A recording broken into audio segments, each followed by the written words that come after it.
چلو آپ کا بعد میں بتاتے ہیں. بھائی نے بہت اچھا سوال کیا ہے. عثمان وہ گاڑی میں نا انہیں بتاؤ کتابیں نکال لاؤ ذرا, اور ایک کتاب مجھے دے دینا.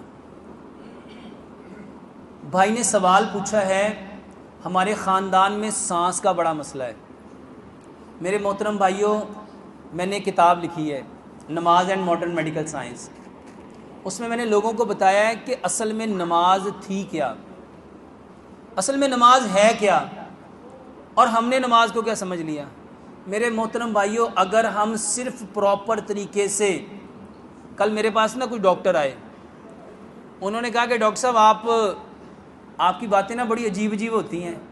اچھا مزے کی بات یہ فائدہ ہوتا ہے, ہوتی عجیب ہیں لیکن حیران اس بات میں فائدہ ہوتا ہے. اس کے پیچھے لاجک کیا ہے, یہ فائدہ کیسے کرتی ہیں. وہ کہنے لگے کہ میرے شٹی کا پین تھی, میں نے وہ لمبا سجدہ کیا اور الحمدللہ میری شٹی کا پین بہت بہتر ہو گئی بنا دوائی کے. میں نے نا اسے یہ کتاب دکھائی, میں نے کہا یہ میں نے کتاب لکھی تھی اور اس میں نے لوگوں کو بتانے کی کوشش کی ہے کہ یہ کتاب اصل میں نماز ہے کیا. میرے محترم بھائیوں, نماز کا ایک ایک پوسچر, نماز کی ایک ایک حالت, اللہ کی قسم کھا کے کہتا ہوں اس کائنات کے اندر بسنے والے جو انسان ہیں نا, ان کے لیے رب تعالیٰ کی طرف سے انعام ہے, انعام ہے. اور بدقسمتی ہماری یہ ہے کہ ہم نے اس کو اپنے اوپر سمجھا کہ یہ تے ساڑھے تے فرض ہے, اندے پڑھے بغیر تے گزارا ہی کوئی نہیں. ابھی میں نے کیا کہا, ایک ہے اپنی مرضی سے ماننا اور ایک ہے ڈنڈے کے زور سے ماننا, تو بہتر کیا ہے. میرے محترم بھائیو, یہ کتاب دکھائیے گا.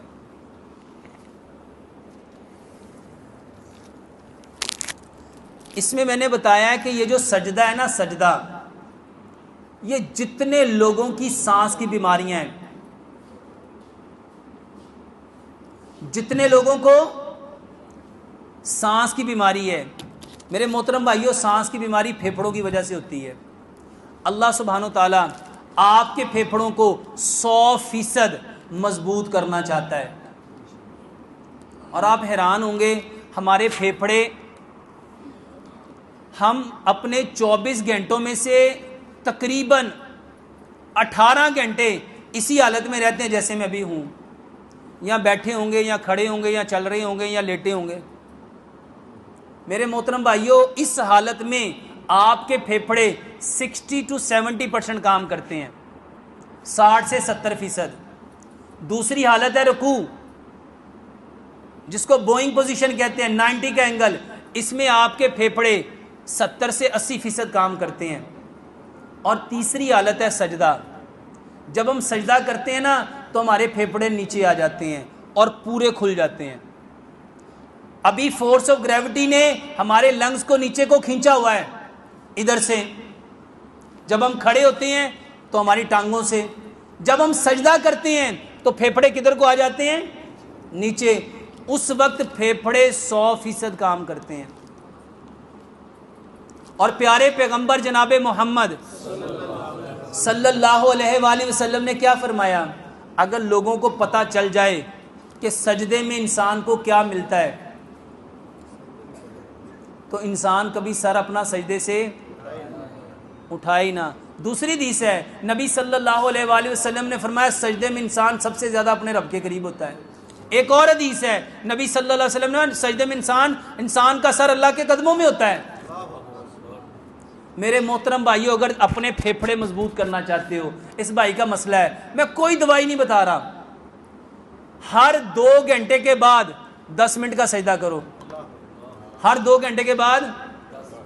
جن لوگوں کی کھانسی نہیں رکتی, جن کو دمہ ہے, جن کے پھیپھڑے کمزور ہیں, میرے محترم بھائیو, یہ جو پیچھے کرونا کے اندر جن کی آکسیجن سیچوریشن میرے محترم بھائیو نیچے آتی تھی نا, ان کو وہ کس پوزیشن میں لٹاتے تھے, ان کو کہتے تھے الٹا ہو جاؤ, اپنی ہپ کو اوپر اٹھا لو اور لمبے لمبے سانس لو, کیونکہ اس حالت میں سب سے زیادہ آپ کے پھیپھڑے آکسیجن انہیل کرتے ہیں, سب سے زیادہ کام کرتے ہیں.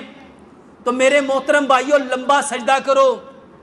اب جس نے زندگی میں کبھی لمبا سجدہ نہیں کیا, وہ پہلے دن کیسے کرے گا, تو میرے محترم بھائیوں پہلے دن 1 منٹ کا سجدہ کراؤ، پہلے دن ہر 2 گھنٹے بعد 1 منٹ 1 منٹ 1 منٹ 1 منٹ، 5 دن اس کو 1 منٹ کا سجدہ کراؤ، اگلے 5 دن اس کے 1 منٹ جب پرفیکٹ ہو جائے تو پھر 2 منٹ کا کرا دو، اگلے 5 دن 3 منٹ کا کرا دو، اگلے 5 دن 4 منٹ کا کرا دو، اگلے 5 دن 5 منٹ کا کرا دو، حتیٰ کہ اس کو بڑھاتے جاؤ، جس دن اس کے پھیپھڑے 10 منٹ پہ چلے گئے نا، وہ خود کہیں گے صرف سانس ٹھیک نہیں ہوا ڈاکٹر صاحب میرا رنگ، اچھا بتاؤ جب خون سے چہرے پہ آئے گا چہرہ صاف ہوگا کہ نہیں ہوگا؟ اچھا جب دماغ کو خون زیادہ ملے گا دماغ پرفیکٹ کام کرے گا کہ نہیں کرے گا؟ جب آنکھوں کو زیادہ خون ملے گا آنکھوں کی بنائی تیز ہوگی کہ نہیں ہوگی؟ جب دانتوں کو خون زیادہ ملے گا دانتوں کا یہ جو پایوریا ہے، دانتوں کی سینسٹیوٹی ہے،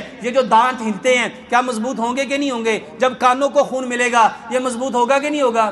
میرے محترم بھائیوں ایک سجدہ نہیں ہے، اس میں میں نے بتایا ایک سجدہ 80 بیماریوں کا علاج ہے۔ میرے محترم بھائیوں صرف سجدہ لمبا کرو، کوئی دوائی نہیں ہے۔ اور بھائی پوچھتے ہیں اچھا لوگوں کے ہاں یہ بھی بڑا پرابلم ہے کہ سجدہ لمبا کرنے سے کیا مراد ہے؟ ٹائم زیادہ یا ہاتھ آگے لے کے جانے ہیں؟ نبی صلی اللہ علیہ وآلہ وسلم نے سجدے کے لیے 10 چیزیں بتائی ہیں۔ سب سے پہلی بات، سجدے میں آپ کا پیٹ آپ کے ران کے ساتھ نہیں لگنا چاہیے، اور یہ اسی وقت ہوگا جب آپ کے ہاتھ آگے جائیں گے۔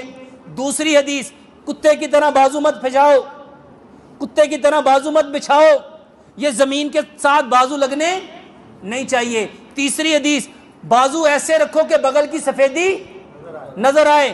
چوتھی حدیث، اگر بکری کا بچہ یہاں سے گزرنا چاہے تو آرام سے گزر سکے۔ پانچویں حدیث، 7 ہڈیوں پہ سجدہ کرو۔ کتنی ہڈیوں پہ؟ اچھا کون کون سی 7؟ 2 پاؤں، 2 گھٹنے، 2 ہاتھ، 7ویں کون سی ہے؟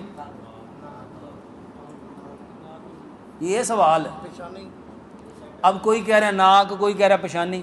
میرے محترم بھائیوں یہ ہے چھٹی حدیث، نبی صلی اللہ علیہ وآلہ وسلم نے فرمایا سجدے میں اپنی ناک خاک آلود کرو۔ اور ناک کون سی ہے؟ کیا یہ ناک ہے؟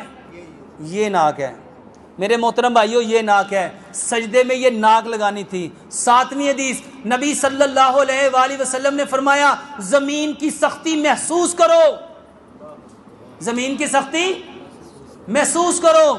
8ویں حدیث، سجدے میں آپ کے دونوں پاؤں آپس میں ملے ہونے چاہیے، ایڑیاں آپس میں ملی ہونی چاہیے، اور پاؤں کی انگلیوں کا جو پیٹ ہے وہ زمین کے ساتھ چپکا ہونا چاہیے۔ اور 10ویں حدیث، سجدے میں کبھی بھی آنکھیں بند، یہ 10 چیزوں سے سجدہ کرو۔ واللہ یہ جو جتنی بہنیں ہیں یہ کہتی ہیں دانے ہو جاتے ہیں، ایکنی ہو جاتی ہے، پمپل ہو جاتے ہیں، فریکل ہو جاتے ہیں، بلیک سرکل ہو جاتے ہیں، بلیک سپاٹ ہو جاتے ہیں، چہرہ کالا سیاہ ہو جاتا ہے، داغ اور دبے بن جاتے ہیں۔ میرے محترم بھائیوں دوائی مت کھاؤ، صرف سجدہ کرو، صرف سجدہ کرو، صرف سجدہ کرو۔ اللہ کی قسم یہ سجدہ نہیں ہے، اگر پتہ چل جائے نا یہ کیا ہے بندہ کبھی سر سجدے سے اٹھائے نہ۔